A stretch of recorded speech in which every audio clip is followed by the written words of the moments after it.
My name is Benny Adams. I'm with the Hollywood Junket, and I am so excited today because today I am with the man, the myth, the legend, Mr. Michael Winslow. You know him from the incredible, famous movies, The Police Academy. He just auditioned for America's Got Talent last night. How are you doing, Michael?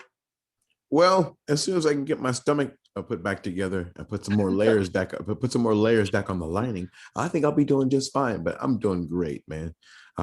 This is surreal and it feels familiar at the same time. I love how you bring that up, that it feels familiar, because you have a very interesting story. So like I said, you were on The Police Academy, an incredibly famous movie. I want to know more about your audition process. What was your audition process like for The Police Academy? Well, that was a hybrid, strange event for me because director of Police Academy had his own TV series at the time, which was really big on the networks, called WKRP in Cincinnati. His name was Hugh Wilson, and he had never directed a feature film before. So he was doing a rewrite of the Neil Israel, Pat Proft script for Police Academy.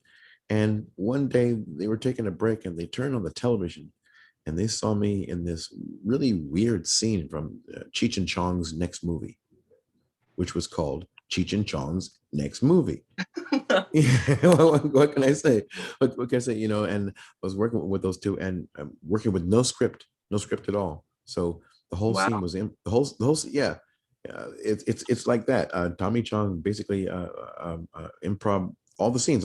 He would put you there and let you go. It's a real Charlie Chaplin type of thing. So I did this whole improv scene with Cheech and Tommy in his welfare office, and Hugh Wilson saw it and says, "Okay, that's weird.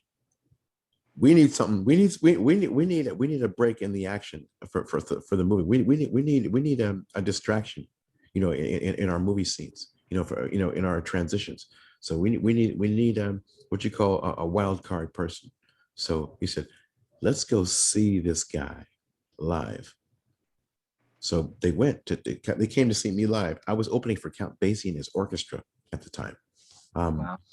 And this was when I was just experimenting with jazz fusion, rock and roll, jazz fusion, metal, rock and roll noises. I was messing with it, and that got me written into the picture where I didn't exist before.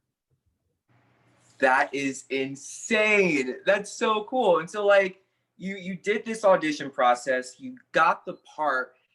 Did you ever think that this was going to be your career? Like, did you know that you wanted to do this? Was this it for you?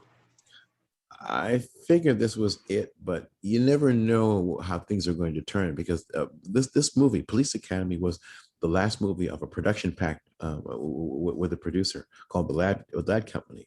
This movie was going to be the last movie in its package, and it wasn't going to be renewed. But for some reason, this movie made up for all the other movies that didn't make a profit in the production package and put the company into profit by about a couple $100 million. Wow.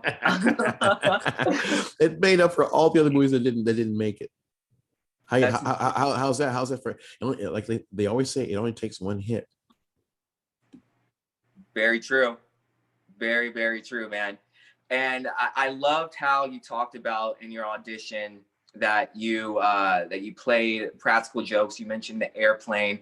Were there any other practical jokes that you used with your sounds? Because you can make some amazing sounds, my friend. Yeah. No more talking food in the restaurants.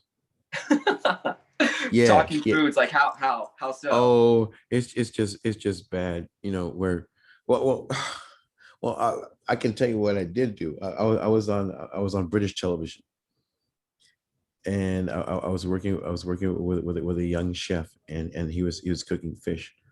So the minute, he knew I was going to do something, but he was putting all the salt on. I was going.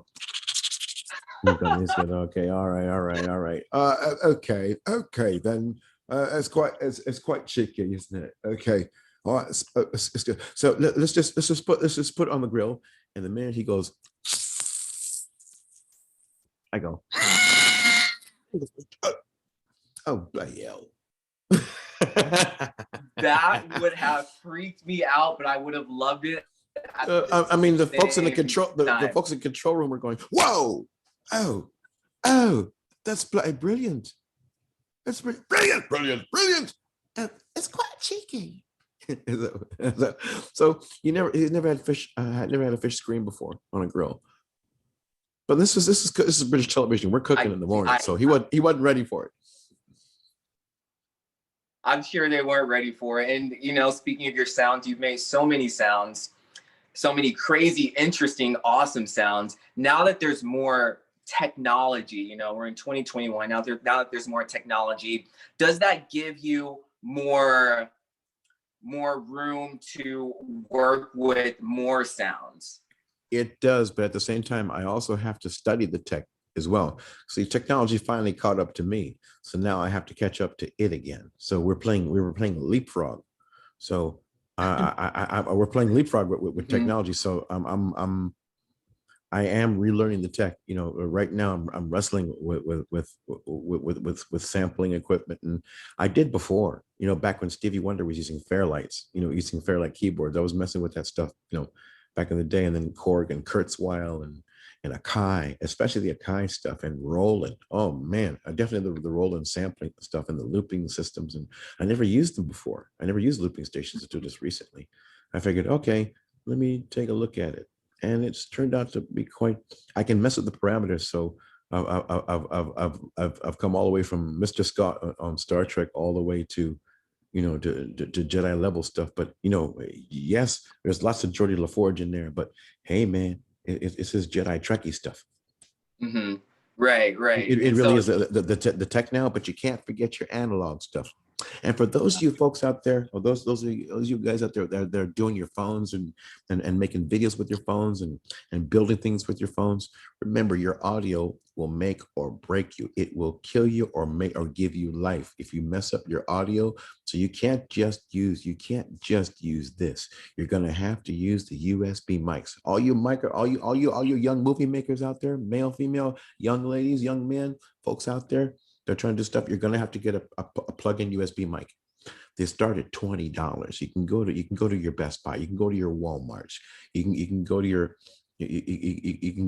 local outlets and get these. And if you go in the departments that have the phone accessories, get yourself a USB mic for your phone. Because if you're going to shoot this stuff, if you're going to do this stuff, you've got to make it sound good, because it will make or break your video. That is actually some very, very, very helpful news, because I know many people who are in that business, and I don't think they do what you just suggested. So tips from Michael Winslow. And then they're trying to fix it. Then they're going into iMovie, hoping that iMovie will help them, and iMovie will help them, you know, which is an underrated program. But they end up going into everything, you know, from your Premiere programs to everything else, to try to fix that audio that they're having such a hard time with the graphic equalizers. Save yourself the trouble, spend $20 or so, and go out and get yourself a USB mic that's got a pop shield on it, so that your audio will be halfway decent and you can work with it later. Trust me, I'm the noise guy. I should know. Hey, you ain't lying, man. I have full faith in you. You are not lying with that.